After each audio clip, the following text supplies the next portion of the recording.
You got up. You were gone for 5 minutes. It was a very reasonable amount of time to be away from the bed, and when you came back, your dog was in your spot, your exact spot, the warm spot, your pillow, the side that is specifically yours and that they somehow identified with precision, even though their own perfectly good dog bed is 6 feet away, completely empty. Your dog is now settled and looking at you with the expression of someone who considers this arrangement concluded.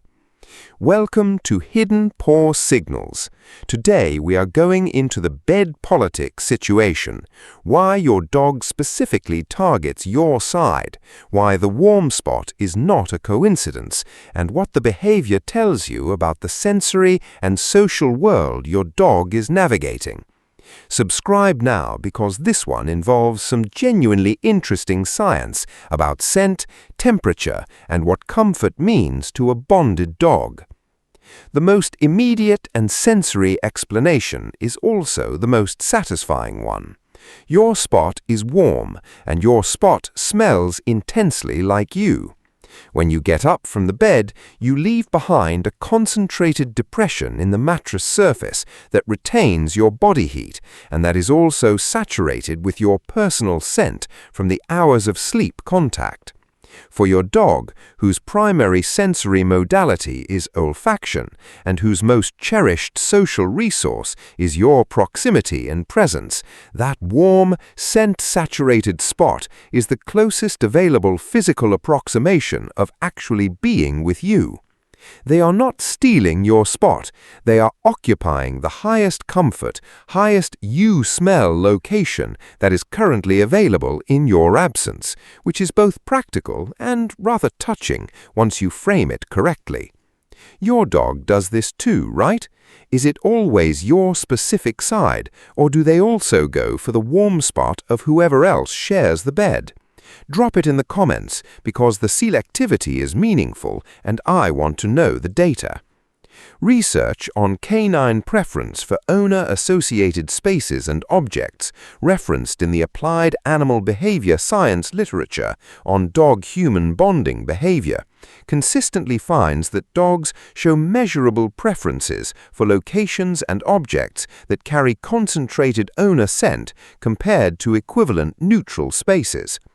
The behavior is a scent-seeking and proximity maintenance strategy that operates even in the owner's absence.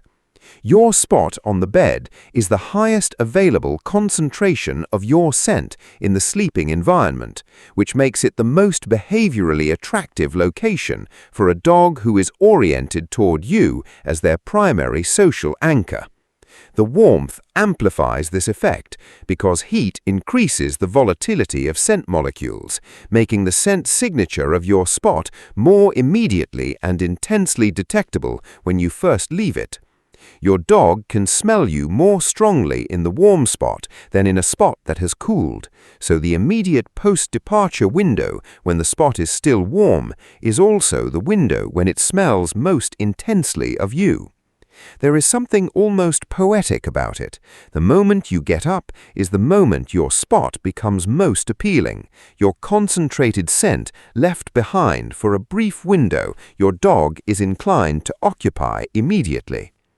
Does your dog wait until you are actually up before making the move, or do they begin maneuvering while you are still getting up?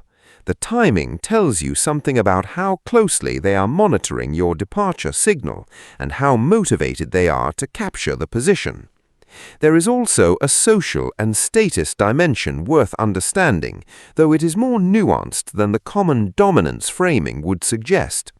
Sleeping in elevated or centrally positioned locations within a sleeping group is associated in canine social groups with individuals who hold high social value within the group, not necessarily in a dominance hierarchy sense, but in the sense that the most socially central and important members tend to sleep in the most protected, most comfortable positions. Your bed, and particularly your spot on it, registers as the most socially significant sleeping location in your dog's home environment because you sleep there.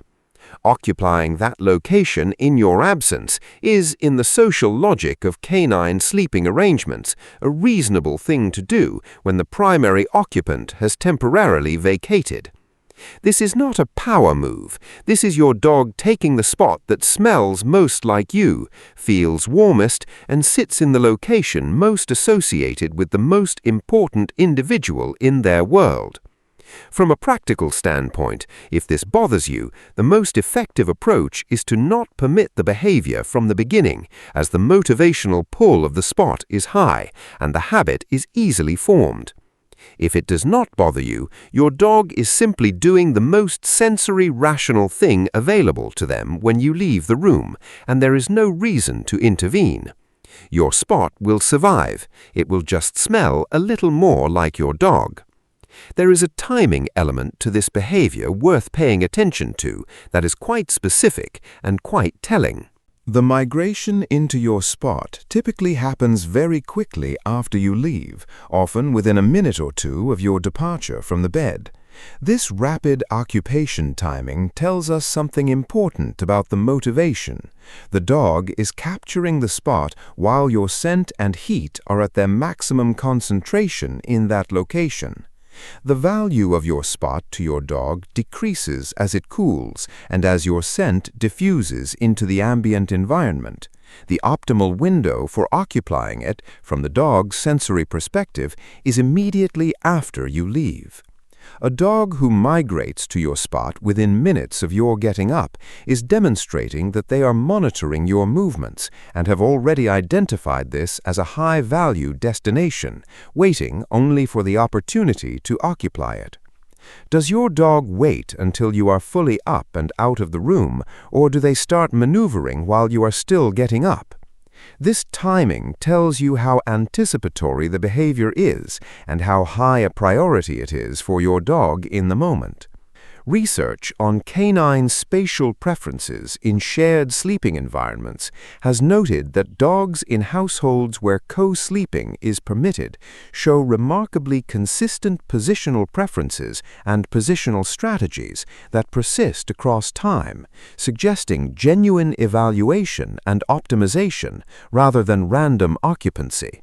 Your dog has a plan regarding the bed. The plan involves your spot. The plan has been in place for a while. From a relationship standpoint, understanding this behavior as what it is, an attempt to maintain the closest available version of your presence when you are not physically there, changes how it feels. Your dog is not taking something from you.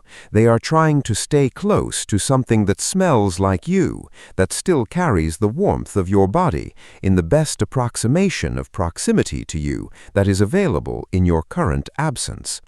The spot will be available to you again shortly. In the meantime, your dog is making excellent use of it.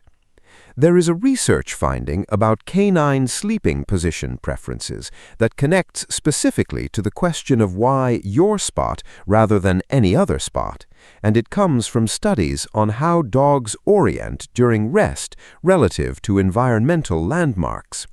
Research has found that dogs treat the primary owner's sleeping location as a social landmark, a fixed reference point in the sleeping environment that organizes their spatial preferences relative to it. Your spot is not just comfortable and scented, it is the organizing center of the sleep space from your dog's social perspective. Other locations in the sleeping environment are evaluated partly in relation to it, and occupying it when you are not in it is the highest available proximity to the social center of the sleeping space. This is why the preference for your specific side is usually stable, consistent, and not easily redirected to a different location, even an objectively equivalent or more comfortable one. It is not about the spot as a physical location, it is about the spot as the place most associated with you. Something worth noting about how this behavior develops over time is that it tends to become more consistent and more determined as the dog ages and as their bond with their primary person deepens. The preference for the specific owner's spot becomes more pronounced and more consistent because the association between that location and maximum owner scent concentration becomes more established through repeated experience. An older dog who is completely determined about your specific side of the bed is a dog who has spent years learning exactly where your scent is most concentrated and has developed a very clear and well-practiced preference accordingly. The consistency is a measure of how well they know you, not just of the habit itself. There is also a reciprocal comfort dimension worth acknowledging. If you have ever returned to find the bed warm and smelling faintly of your dog, you've experienced exactly what your dog seeks in your spot. You both want the warmth and scent of the other. And just so it is clear where I am getting all of this, the research on canine scent preference and co-sleeping behavior that I am drawing on comes from peer-reviewed work in Applied Animal Behavior Science and the Journal of Veterinary Behavior, which are the only kinds of sources I use here. Just a quick note before you go, everything I share on this channel comes from my own research and learning journey. I'm not a vet, I'm not a scientist, and I'm definitely not a dog behaviorist. This is just one person going way too deep into dog psychology and sharing what they found. So please, if your dog is showing any serious, sudden, or unusual symptoms, do not diagnose it with YouTube. Go see your actual vet. They went to school for this. I watched videos about it. Those are different things. And as always, this video was produced with the help of artificial intelligence. Thanks for watching Hidden Paw Signals. See you in the next one.